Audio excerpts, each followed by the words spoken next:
ఆరోగ్యం కావాలి అంటే ఎవరైనా ఎవరిని ఉపాసన చెయ్యమని చెప్తారు అంటే సూర్యనారాయణమూర్తిని ఉపాసన చెయ్యండి అంటారు.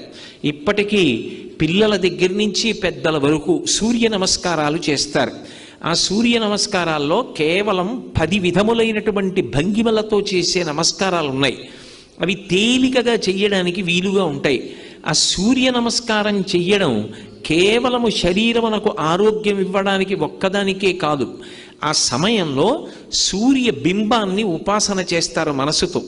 ఆ ఉపాసన చేసిన కారణం చేత దృష్టి నిలబెట్టడం కూడా అలవాటు అవుతుంది. దృష్టిని కేంద్రీకరించడం, ఒక విషయాన్ని పరిశీలిస్తున్నప్పుడు, ఒక విషయాన్ని చదువుతున్నప్పుడు, ఒక విషయాన్ని వ్రాస్తున్నప్పుడు దృష్టిని దాని మీదే కేంద్రీకరించగలిగినటువంటి శక్తి దేని వలన ఉత్పన్నమవుతుంది అంటే కేవలముగా ఆ సూర్య నమస్కారముల యందు